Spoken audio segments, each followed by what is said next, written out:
Hello everybody and welcome back to Middle-earth. This is Count MRVHS with another preview, or maybe I should say re-preview, for Wainriders, a submod for 4th Age Total War that takes place in the 3rd Age. Of course, this is the time of the invasion of the Wainriders from the east, and while we have looked at several factions on the development block so far, we haven't really given Gondor its due, and that's honestly because Gondor is just basically a fodder faction. No one's really going to play these guys, right? Well, okay, maybe that's just me. I like the Easterlings, but I am aware that some of you prefer the Dunedanic factions for whatever reason, so I thought it might be good as a bit of a sop to you to take a closer look at some of these Gondorian units in action and really make a video all about them. So these are the Knights of Gondor. These are the bodyguard unit for the faction, an infantry choice here, and we base this to some extent on what we could infer from the bits of lore surrounding the Wainrider invasions. It is said, for example, in a couple of the battles that a couple of Gondor's kings fell in the fighting. In the second one, in the Battle of 1944, King, I think it was Ondoher, gets killed, overwhelmed by just a massive rush of chariots and cavalry as he's quickly trying to take up his position. It doesn't say exactly what his bodyguard fighting style was, but we thought it might be good to represent them as infantry units, partly based on that, and also partly just because of Gondor's clearly attested favor of infantry over cavalry. So we have these guys, very good looking unit designed by Web84. Got some nice pauldrons here, which is always a good look. And so they are going to be a very tough unit, but as you may imagine, vulnerable to cavalry charges. So you will have to watch out for that sort of thing. Gondor, of course, is mostly infantry, but they do have some cavalry. So let's zip over and take a look at some of these options. With Gondor, though, we thought it would be good to represent more the Northmen influence.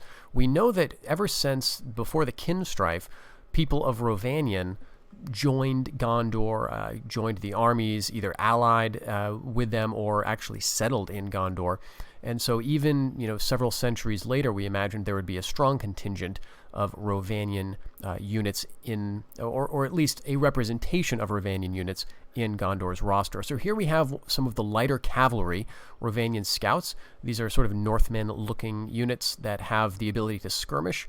They have throwing spears as well as spears that they wield in melee, making them a very light and versatile unit for Gondor. This is something that they otherwise somewhat lack, and so the Northmen are going to be providing that for them. At a higher tier, you'll have these very nice looking princes of Rovianian. So these are going to be the more heavily armored, if you remember from the 4th Age, kind of similar to, what is it, the King's Horsemen, I believe it was. Very elite, melee-oriented cavalry unit for Gondor, but instead of making them a native Gondorian unit, we went with a more, again, Northmen-influenced unit. And these guys, again, are somewhat referenced in the lore in, I believe, 1974 of the 3rd Age, when Arthedain was essentially on the ropes. Gondor did finally send a fleet to the north, and one of the things that the people of Arthedain were so happy to see was these very heavily armored or very very noble, kingly-looking Rovianian riders. And so we thought princes of Rovianian would be a good way to represent that. Of course, another factor in the Rovianian presence in Gondor's army at this period is the fact that they've recently lost their homeland to the Wainriders. So princes of Rovianian here, they've got lances as well as swords, making them very good in melee. The only native Gondorian unit of cavalry are these Swan Knights of Belfalis. We can't call them Knights of Dol Amroth yet, I don't believe. I have to double-check the lore on that, but we've looked over it so many times. I think the reasoning behind this is that Dol Amroth may not have existed as a fiefdom at this time, or at least in quite the same state. At any rate, these are Swan Knights now. We've got a new sort of swan emblem. Again, very heavily armored, both man and horse, and going to be quite a shock to your enemies. But like most of Gondor's native units, they're going to be fairly small in number. So I've got them deployed here on the left flank. We're facing off against the Western Horde. This is the Ithilien battle map, and to some extent I sort of set this up as sort of the prelude to the Battle of the Camp. So back to the infantry line here. Spearmen of Gondor, I've got a couple of units, one on each flank, and these are going to be a great unit for that purpose. Just basic spear infantry. Well, I wouldn't say basic. They're very, very solid indeed. So good to hold off the cavalry and just deny the flank, especially when you're dealing with Wainrider factions that may have chariots as well as cavalry that you don't want to get around into your rear. Men-at-arms also near the flank. These are going to be your elite sword-based infantry unit. Again, fairly straightforward in application. If you like lines of solid infantry, you're going to really like playing as Gondor and holding out against swarms of enemies from all directions. A little less elite is the Swordsmen of Gondor. These are going to be your, I believe, Tier 2, somewhere around there. So fairly early to get these guys, and they will serve you well, probably able to go toe-to-toe with comparable Easterling infantry and come out on top most of the time. Although, again, smaller unit sizes than what you'll see at that same tier. Making up the center of my line, I brought 4 units of Mariners. We saw some of these in the Umbar preview, and of course Gondor has its own units of Mariners as well, and these are sort of remodeled by Weba84, so give them a bit of a different look from what you may be familiar with in the 4th Age. These guys have throwing spears as well as swords, nice helmets with feathers in them, and so they're going to be a very nice versatile unit, heavily armored, so they're going to be able to take melee, but they will also have that nasty shock of the throwing spears as a preliminary. Right in front of them, we've got one of the first archer units you'll be able to train as Gondor. These are your bowmen of Gondor. A pretty straightforward archer unit, no frills really, but fairly cheap and good at ranged, not so much in melee. The longbowmen will have a bit of a melee edge though, so these guys are going to be well armored. As you may note from the mail and the helmets here, great archers, but also a decent hybrid unit that is able to fight in melee at need. And then out front, we've got a couple of units that we're calling river wardens. So these are kind of pre-rangers, if you will. One of the things that we read about in the lore of the Wainrider invasion is that Gondor was compelled to withdraw its borders to the line of the Anduin. And what we imagined then is that in an effort to protect the dwindling population of Calenardon that would later become Rohan, we figured that Gondor would have some men sort of manning those wide empty lands at the fords and the crossings of, say, the Undeeps and maybe a few other places. So these river wardens are going to be fairly stealthy bowmen, longbows as well as swords for a bit of hybrid action, but they're not necessarily going to be the most stand-up units in melee. I'm rushing them forward here though because they do have a bonus to fighting in woods.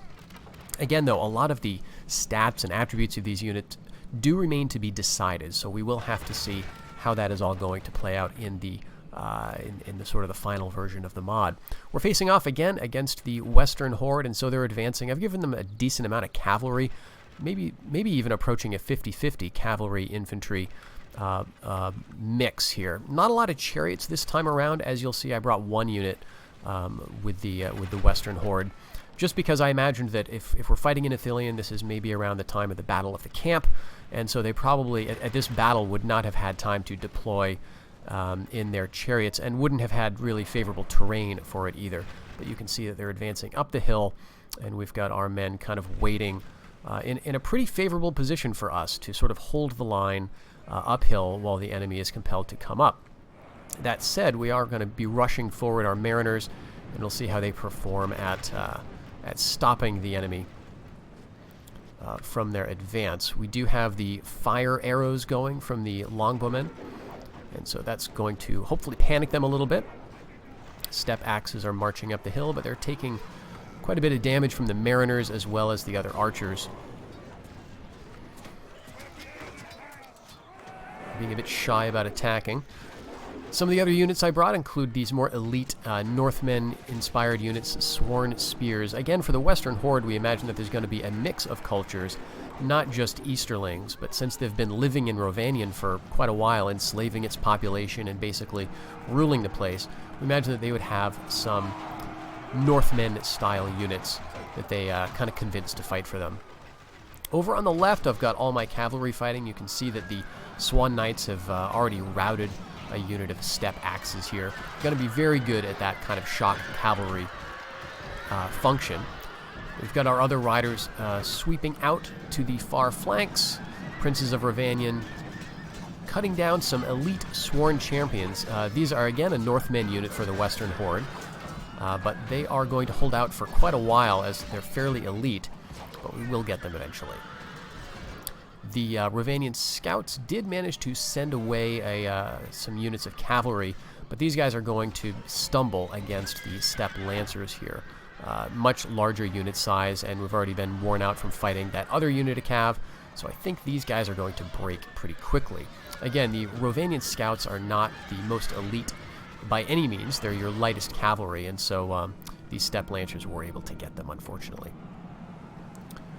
But in revenge, we've got the Princes of Rovianian riding in, and they'll make short work of these guys, as we will see. So all in all, I think Gondor is going to have some decent options. I'm not sure exactly how the recruitment is going to work yet. Some of these are going to be available in certain regions, like, for example, the river wardens are probably not going to be available everywhere in Gondor. But I believe the Princes of Rovianian, the Scouts of Rovianian, will, simply because we imagine that these guys have been living in Gondor for essentially hundreds of years at this point. Maybe they've maintained their own communities within the various towns, tried to maintain their own culture, a bit like the Varangian guards of Byzantium, potentially. But I believe that they'll be trainable throughout most, if not all, of Gondor. The infantry fight, as expected, going quite well for us, easily able to handle these sworn spears with our own swordsmen. We are sort of floundering a bit against these Wainrider chieftains. These, again, are a fairly elite unit for the Western Horde. They're a foot unit, which is somewhat rare for them to have an elite native foot unit, but they've got axes as well as those throwing spears, making them kind of similar to these Mariners. And since they've already been doing a lot of fighting, the Mariners they've not been able to break these guys just yet. So that'll take a bit of doing from our bodyguard unit, the Knights of Gondor, as well as these other troops who have now been able to join the fight after throwing the enemy's left wing back. One of the last units we will have to deal with here is their bodyguard. These are the noble guard, of course, of the Western Horde that we saw in the very first preview. But again, a really nice-looking unit here. It's horse archers, making them kind of difficult for us to catch. So what I've been compelled to do here in order to get rid of these guys is to move some archers down, get those river wardens down where they're in a position to shoot. Pretty soon we're going to be sending some arrows into these guys. But it is going to take that as well as the cavalry. There's not going to be a lot that we can do since our riders are off fighting against the enemy riders at the moment. So these noble guard are going to be basically able to take a few pot shots at us. Not a lot we can do about that. But yeah, Gondor is going to be an interesting faction. You're going to be, on the campaign doing perhaps a microcosm of what you are doing in the battles, or a macrocosm, I should say. That is, you're going to be basically holding a line and trying to protect, but you're not necessarily going to be in a position to attack everywhere you want to. So you're not going to be the most mobile of factions, either on the campaign or on the battlefield. But with the aid of your Northmen allies and with some of your other tricks up your sleeve, such as your great archers, your very solid infantry, you'll certainly be able to hold out. So here we have the last unit here. They finally decided to charge in the Noble Guard, so we've got our spearmen and mariners that are certainly able to hold out against them. And then the killing blow is going to come very shortly here when our cavalry is finally able to return. We pour some arrows into the back of them, and we get our clear victory. So at any rate, I hope you enjoyed Gondor's moment in the spotlight here. Gondor is one of a couple of Dunedanic factions that will appear. Of course, we already saw Umbar, but the other one, the third Dunedanic faction, I'm sure many people are interested in seeing, is Arthedain, the rump state of Arnor, the last kingdom in the north, if I can put it that way.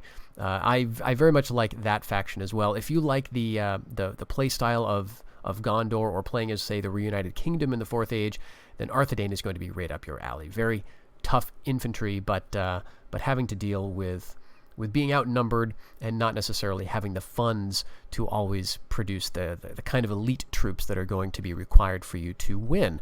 So I hope you enjoyed this look at Gondor. Follow the channel for other updates. We're going to be updating you as we continue work on Wainriders. Check us out at our 4th Age forums on TotalWarCenter.net and the Discord. Thank you very much, and have a great day, everybody.